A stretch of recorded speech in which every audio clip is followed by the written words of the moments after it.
The International Alliance of Theatrical Stage Employees has reached a tentative labor agreement with the Broadway League and Disney Theatrical. That potentially averts another major entertainment strike that was set to begin tomorrow. The union represents about 1,500 theater workers, including stagehands, hair and makeup artists, and wardrobe personnel. This deal is pending ratification by the bargaining party and covers 28 out of 30 currently running Broadway shows and 17 national tours as well. Meanwhile, the film and TV unions representing writers and actors are still on the picket line. Michael LeRoy is an expert in labor law and labor relations at the University of Illinois Urbana-Champaign. I know you're joining us to give us your expertise. Thank you so much for being with us. Happy to join you. Let's start with this. What is driving these strikes by Hollywood writers and also actors? Technology and a new business model. On the technology end, we have streaming, which instead of watching movies in a theater and having a more distributed kind of production process, now you have folks like Netflix and Amazon.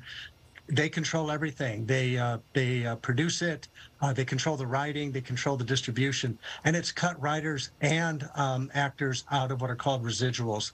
And that's a way of capturing downstream income from the repeat playing. And the second thing that's driving this is a real concern about artificial intelligence and how AI can be exploited by studios in such a way as to take a person's image and or to take their script and to have it machine learned and generate on its own content where writers and actors are not paid for originating the concept.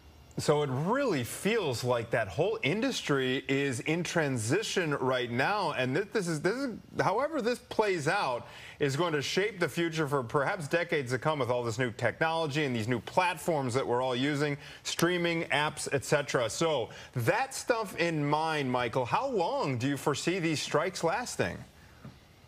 I don't think we've seen anything quite like this. I think your characterization is spot on. This is transformational. And I would add that many other folks who are not directly implicated here have a stake in the outcome, because whether you write content for other folks, most of our work now can be either replicated, auto-generated, and so how this turns out is really important for many of us. But how long will this take? It's anybody's guess. But how can we even envision how artificial intelligence will be transformed into a money-making enterprise? I mean, the potential clearly is there. We don't know how you get to the nuts and bolts of negotiating an agreement. Right, in this industry and others, right? Well, I know you advised the Council of Economic Advisors for President George W. Bush during the last national emergency labor dispute. That was in October of 2001. Do you feel like the Biden administration should step in here? And if so, what could they actually do to resolve this?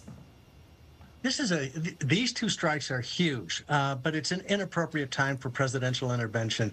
A national emergency in the past has always been defined in terms of having major ports like the West Coast or the East Coast shut down, where you would have major disruptions in retail, agriculture, defense industry, things like that.